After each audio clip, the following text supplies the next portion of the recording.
नहीं ले सके, क्योंकि आपका स्वास्थ्य हमारे लिए सबसे अधिक महत्वपूर्ण था। इसलिए राज्य सरकार के निर्देश पर हम लोगों ने परीक्षा नहीं लेकर क्लास 11 में जो आपको मार्क्स आया था उसके आधार पर हमने रिजल्ट तैयार किया है। अब आप लोगों में से अधिकांश लोगों की ये मन में शंका है कि 11 में तो हम पास थे, 12 में फेल कैसे हो? ठीक है।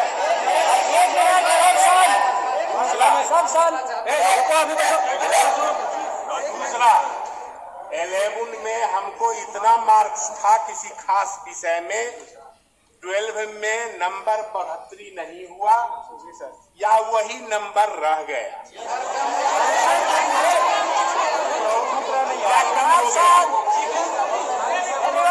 हम समझा देते हैं सर को बोलने दो कि किस आधार पर मार्क दिया गया है। ठीक है। और जो पैटर्न हम लोगों ने मार्किंग का रखा है वो पैटर्न राज्य सरकार से अप्रूव करा करके सुप्रीम कोर्ट में भी हम एफिडेविट दिए हैं। सुप्रीम कोर्ट ने ये पूछा था कि किस आधार पर आप रिजल्ट तैयार करेंगे, तो हमने ये बताया था। अब आधार क्या था आप समझिए। कोई विद्यार्थी है जिसको मान लीजिए 11 में किसी विषय में 18 अंक आया, समझ लीजिए सब आदमी बढ़िया से, 50 में 18 अंक आया। आपको याद है उस समय इंटरनल असेसमेंट 10 नंबर का था।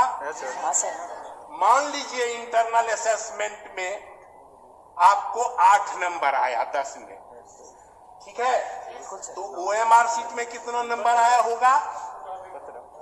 अगर हमको 18 नंबर आया है तो उसमें इंटरनल असेसमेंट में अगर 8 नंबर आया है तो आपका मार्क्स कितना रहा?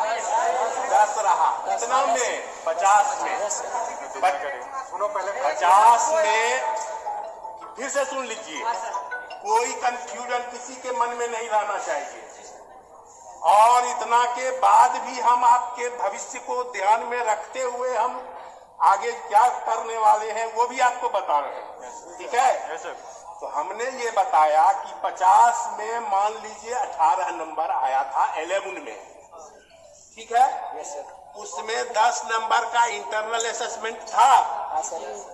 मान लीजिए, कल्पना कर लीजिए कि आपके विद्यालय ने आपको इंटरनल असेसमेंट में 8 नंबर दिया, ठीक है। तो 18 में 8 नंबर तो इंटरनल असेसमेंट था। हाँ, तो कितना आपका एक्चुअल नंबर था? 10 था। कितना में? 50 में नहीं, 40 में, क्योंकि 10 तो इंटरनल असेसमेंट चला गया। तो 40 में कितना अंक आया? 10। कितना परसेंटेज हुआ? 25%। ठीक है।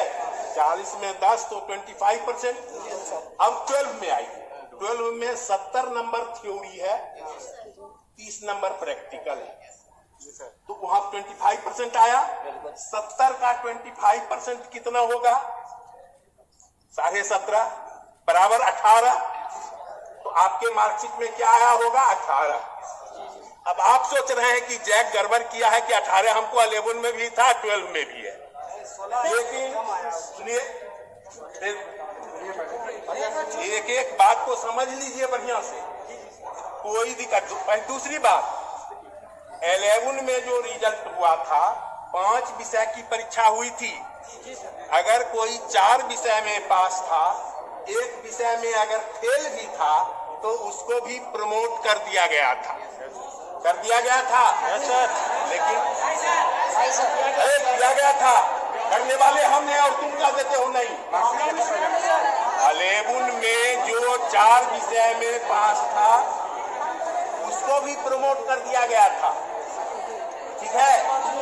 लेकिन 12 में तो 5 विषय का हम मार्क्स देखेंगे, ठीक है। तो स्थिति यही है। लेकिन आप सबों के भविष्य को ध्यान में रखते हुए कि आपका कैरियर खराब नहीं हो, आपका एक वर्ष बर्बाद नहीं हो, इसके लिए हम लोगों ने विचार किया है कि जो भी एक विषय में अगर फेल है तो उसके लिए हम एक मौका देंगे और उसके लिए हम आपकी परीक्षा फीस भी आपसे नहीं लेंगे, क्योंकि आपने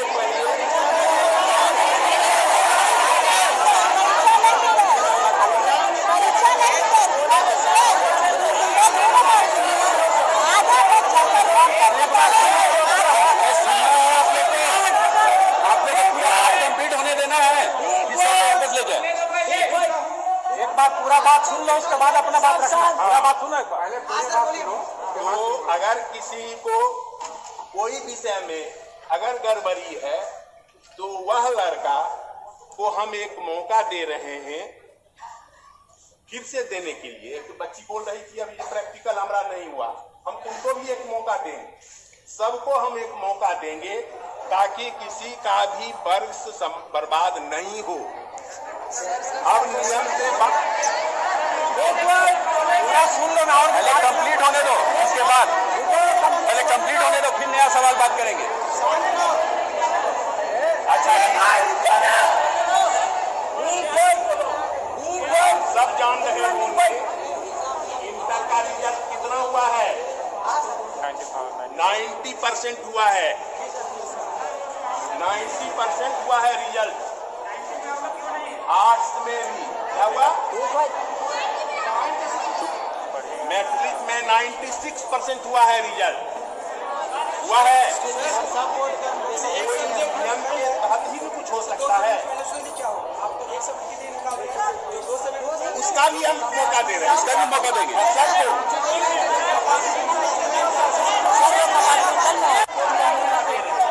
जो कंप्लीट फेल है, सर का कहना है कंप्लीट फेल होगा कोई मौका मिलेगा।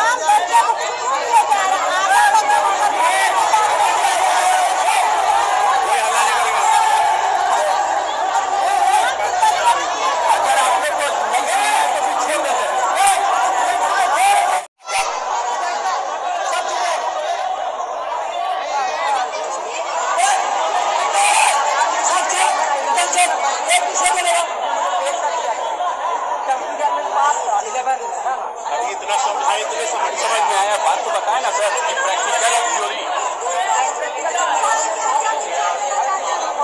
इंटरनल असेसमेंट को हटाओ और उसके बाद नंबर को कैलकुलेट करो, तब कैसे होगा?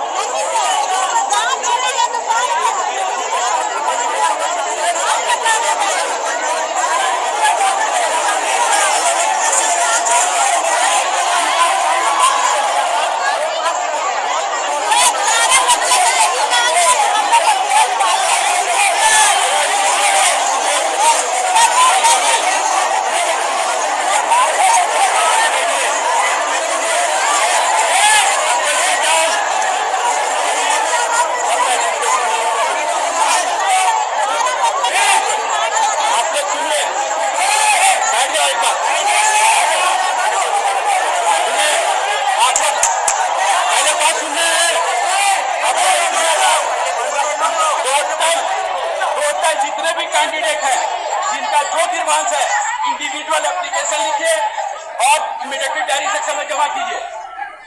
इंडिविजुअल एप्लीकेशन लिखिए in the name of chairman और सेक्रेटरी के नाम से और डायरी सेक्शन में जमा कीजिए। उसकी रिसीविंग ले लीजिए आप और कॉन्टैक्ट नंबर होना चाहिए, हर एप्लीकेशन में कॉन्टैक्ट नंबर होना चाहिए।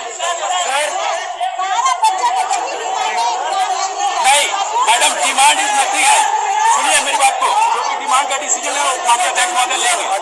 आपका जो भी डिमांड है एप्लीकेशन लिखे डायरी सेक्शन में दीजिए।